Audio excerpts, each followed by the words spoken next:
اعوذ باللہ من الشیطان الرجیم بسم اللہ الرحمن الرحیم۔ اللہ کے نام سے شروع جو بڑا مہربان نہایت رحم والا ہے۔ عزیز طلباء، آج ہم سورۃ الاحزاب کی ورس نمبر 72 اینڈ 73 آج ہم پڑھیں گے۔ اور سورۃ الاحزاب جب ہم نے سٹارٹ کی اس وقت میں نے آپ کو بتایا، میں بھی آپ کو یاد ہو کہ سورۃ الاحزاب کی ٹوٹل ورسز 73 ہیں، اور آج ہم سورۃ الاحزاب کی آخری 2 آیات مقدسہ ان کا ترجمہ آج ہم پڑھیں گے۔ تو اللہ تعالیٰ نے فرمایا ہے اِنَّا أَرَدْنَا الْأَمَانَةَ، اِنَّا بے شک، اَرَدْنَا ہم نے پیش کیا، اَرَدْنَا ہم نے پیش کیا، الْأَمَانَةَ، اب امانت سے مراد قرآن پاک ہے۔ عزیز طلباء، یہاں پر ایک MCQs ہے، یہ آج کو آپ یاد رکھیں۔ اِنَّا أَرَدْنَا الْأَمَانَةَ میں الامانۃ سے کیا مراد ہے؟ تو الامانۃ سے مراد قرآن پاک ہے کہ اِنَّا أَرَدْنَا الْأَمَانَةَ، بے شک ہم نے امانت کو پیش کیا، علی السماوات، آسمانوں پر، اعلیٰ کا معنی پر ہوتا ہے، سماوات یہ جمع ہے، تو اللہ نے فرمایا کہ ہم نے امانت کو، اپنی امانت کو آسمانوں پر پیش کیا، والارض اور زمینوں پر، والجبال جبل کی جمع جبال ہے، اور پہاڑوں پر۔ اب 3 طرح کی چیزوں کا اللہ تعالیٰ نے تذکرہ فرمایا ہے کہ ہم نے اپنی امانت کو آسمانوں پر، زمینوں اور پہاڑوں پر پیش کیا۔ پیش کرنے سے مراد وہ قرآن پاک کو اٹھانے کے متعلق فرمایا۔ عزیز طلباء، اگر دنیاوی لحاظ سے قرآن پاک کا ویٹ، اس کا وزن دیکھا جائے تو دنیاوی لحاظ سے، پرنٹ کے لحاظ سے، کاغذ کے لحاظ سے اس کا وزن کم ہے، لیکن اگر اسٹیٹس کے اعتبار سے، مرتبہ، منزلت، شان، بلندی کے اعتبار سے قرآن پاک کو دیکھا جائے تو اس سے بڑھ کر دنیا میں آخرت تک کوئی بھی اتنی عظمت والی، بلندی والی کتاب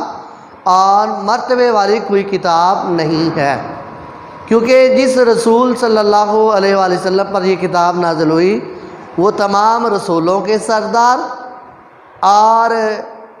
جس امت پر نازل ہوئی وہ تمام امتوں کی سردار، اور یہ کتاب جو لانے والا ہے وہ فرشتوں کا سردار، اور جو بھیجنے والا ہے وہ پوری کائنات کا سردار، پوری کائنات کا خالق و مالک ہے۔ تو قرآن پاک یہ تمام کتابوں کی سردار، سب سے زیادہ عظمت والی ہے، تو اسی لیے فرمایا بے شک ہم نے اپنی امانت کو آسمانوں پر، زمینوں پر اور پہاڑوں پر پیش کیا۔ فَأَبَيْنَ أَن يَحْمِلْنَهَا، فَأَبَيْنَ پس انہوں نے انکار کیا، کنہوں نے؟ آسمانوں، زمینوں اور پہاڑوں نے۔ فَأَبَيْنَ پس انہوں نے انکار کیا، أَن يَحْمِلْنَهَا، اس کو اٹھانے سے انکار کر دیا، وَأَشْفَقْنَ مِنْهَا، وَأَشْفَقْنَ اور ڈر گئے، مِنْهَا اس سے ڈر گئے۔ اب کتاب یہ نہیں اس وقت ڈرونی شکل میں تھی اس وجہ سے ڈر گئے، نہیں، بلکہ اس کا ادب و احترام، اس کی منزلت، اس کی رفعت کو دیکھتے ہوئے کہ اے مولا کہیں ہم سے یہ کتاب اٹھانے میں اس کی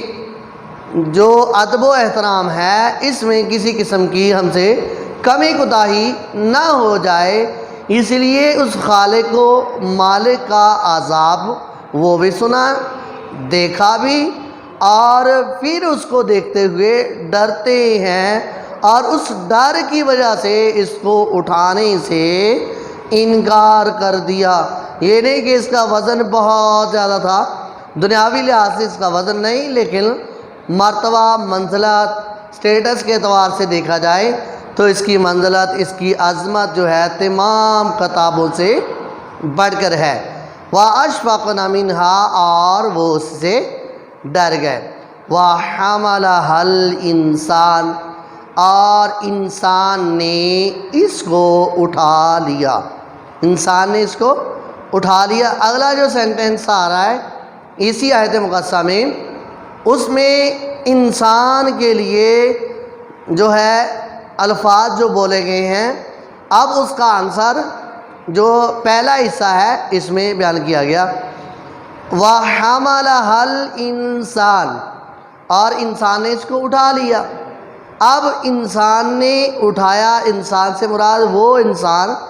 جس نے گواہی کے طور پر اس کو اٹھایا، اور اس نے قرآن پاک کو اٹھا کے اپنے آپ پہ ظلم کیا۔ وہ کیسے کہ قرآن پاک کتاب ہے، سچوں کا ساتھ دینے والی ہے اور جھوٹوں پر لعنت کرنے والی ہے، تو قرآن پاک جو ہے جس نے اٹھایا اس کو جھوٹی گواہی دینے کے لیے، ظلم کا ساتھ دینے کے لیے، وَحَمَلَهَا الْإِنسَانُ، یہاں پر انسان سے مراد وہ انسان ہے، وَحَمَلَهَا الْإِنسَانُ، اور انسان نے اس کو اٹھا لیا۔ إِنَّهُ كَانَ، بے شک وہ کانا تھا، ظلوماً ظالم، جہولاً جاہل، جاہل سے مراد جس کے پاس وہ دین کا شعور نہ ہو اور دین کو جاننے والا نہ ہو، اپنی جان پر ظلم کرنے والے کو ظالم بولتے ہیں، دوسروں کا حق کھانے والے کو ظالم بولتے ہیں، اور دوسروں کے خلاف جھوٹی گواہی دینے والے کو ظالم کہا جاتا ہے، تو بے شک وہ ظالم اور جاہل تھا۔ لِيُعَذِّبَ اللَّهُ الْمُنَافِقِينَ، آخری آیت مقدسہ سورۃ الاحزاب، تاکہ یعذب، عذاب دے، اللہ تعالیٰ، لِيُعَذِّبَ اللَّهُ، تاکہ اللہ تعالیٰ عذاب دے، المنافقین، منافق مردوں کو، والمنافقات، منافق عورتوں کو، والمشرکین، مشرک مردوں کو، والمشرکات، اور مشرک عورتوں کو، تاکہ اللہ تعالیٰ منافق مردوں اور عورتوں، مشرک مردوں اور عورتوں کو عذاب دے۔ وَيَتُوبَ اللَّهُ عَلَى الْمُؤْمِنِينَ وَالْمُؤْمِنَاتِ، وَيَتُوبَ، اور توبہ قبول کرے، ایک معنی یتوبہ کا معنی توبہ قبول کرے، یہ بھی ہو سکتا ہے، یتوبہ ان کی طرف نظر رحمت کرے، یہ بھی اس کا معنی ہے، یتوبہ نظر رحمت فرمائے، اللہ تعالیٰ، علی المؤمنین والمؤمنات، مومن مردوں اور مومن عورتوں پر، وَكَانَ اللَّهُ غَفُورًا رَحِيمًا، اور اللہ تعالیٰ ہے غفوراً بخشنے والا، رحیماً مہربان۔ تو عزیز طلباء، آج ہم نے سورۃ الاحزاب کی ورس نمبر 72 اینڈ 73 آخری دو آیات مقدسہ آج ہم نے پڑھی۔ آج ہم نے سورۃ الاحزاب کمپلیٹ کی، مکمل کر چکے ہیں، تو اللہ تعالیٰ سے دعا ہے، اے رب قدوس، ہمیں اسے اچھی طرح یاد کرنے اور دنیا و آخرت میں اس سورت کو ہم سب کے لیے کامیابی کا ذریعہ بنائے۔ والسلام۔